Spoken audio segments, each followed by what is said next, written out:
ஒரு காட்டுல எல்லா விலங்குகளும் அன்போடும் பாசத்தோடும் ஒற்றுமையா வாழ்ந்து வந்துச்சுங்க. அப்ப திடீர்னு எல்லா விலங்குகளும் கூட்டமா கூடி சிங்கராஜாவை பத்தி பேசிக்கிட்டு இருந்தாங்க. அதுல இருந்த கரடி சொல்லிச்சு, நம்ம எல்லாரும் இங்க எதுக்காக ஒண்ணு கூடி இருக்கோம்னா, சிங்கராஜாவை எப்படி இந்த காட்டை விட்டு அடிச்சு துரத்தலான்னு நம்ம அங்க பேச போறோம். அவர் நமக்கு நிறைய பிரச்சனையா கொடுக்கறாரு. அவருக்கு பசி எடுக்கும் போதெல்லாம் நம்ம உறவினர்களையும் நண்பர்களையும் பிடித்து சாப்பிடுறாரு. அதற்கு முயல் சொல்லிச்சு, நம்மளோட நண்பர்கள் அடிக்கடி இழந்துட்டு வரோம். அதனால எப்படியாச்சும் இந்த சிங்கத்தை காட்டை விட்டு விரட்டி அடிக்கணும். ஆனா அது எப்படி நம்மளால முடியும் அப்படின்னு சொல்லுச்சு. முயல் ஒரு தீவிர யோசனை பண்ணி ஒரு திட்டம் போட்டுச்சு.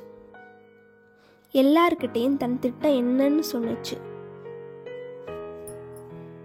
தன் திட்டப்படியே சிங்கராஜாவை எல்லாரும் சந்திக்க போனாங்க. அந்த சிங்கமும் மகாராஜா அரியணையில் அமர்ந்திருப்பது போல அமர்ந்திருந்தது.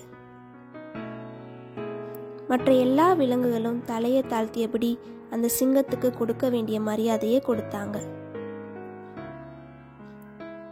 எதுக்காக எல்லாரும் சேர்ந்து இங்க என்ன பார்க்க வந்திருக்கீங்க? அப்படி சிங்கம் கேட்டது.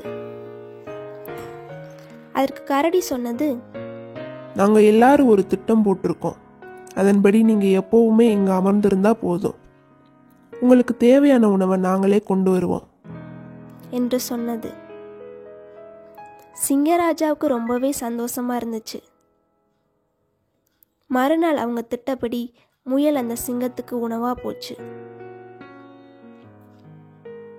முயல் ரொம்பவே தாமதமா போச்சு. அந்த சிங்கம் முயலிடம் மிகவும் கடினமாக நடந்து கொண்டது. ஏன் இவ்வளவு தாமதம்?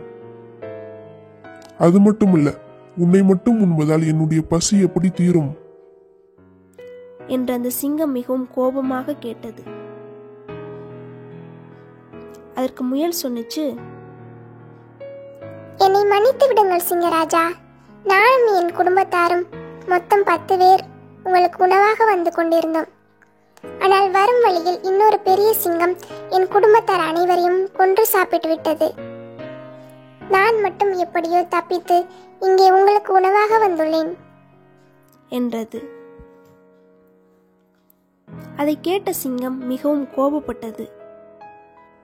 என்ன? என்னை விட வலிமையான வேறு சிங்கம் இங்கே இருக்கிறதா? எப்படி இருக்க முடியும்? எங்கே அவன்? எங்கே வந்து எனக்கு அவனை காட்டு என்று கேட்டது. அதற்கு முயல், நான் உங்களுக்கு அவனை காட்டி தருகிறேன் என்று சிங்கராஜாவை கூட்டிக் கொண்டு ஒரு கிணற்றுக்கு அருகே சென்றது.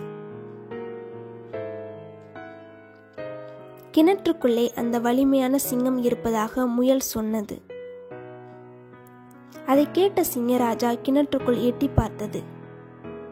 தன்னுடைய உருவம் அங்கே தெரிந்ததை பார்த்து ஏமாந்து போன சிங்கராஜா அந்த கிணற்றுக்குள்ளே இருக்கும் இன்னொரு சிங்கத்தை தாக்கப் போவதாக சொல்லி அந்த கிணற்றுக்குள்ளே குதித்தது. சிங்கராஜா கிணற்றிலிருந்து வெளியே வர முடியாமல் உள்ளே தண்ணீரில் மூழ்கிவிட்டது.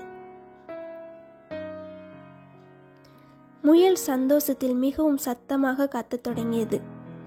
மற்ற எல்லா விலங்குகளும் ஓடி வந்து சிங்கராஜா தண்ணீருக்குள் மூழ்கியிருப்பதைக் கண்டு மிகவும் சந்தோஷம் அடைந்தனர். இதனால் அறியப்படும் நீதி என்னவென்றால், உடல் வலிமையை விட அறிவுதான் வலிமையானது.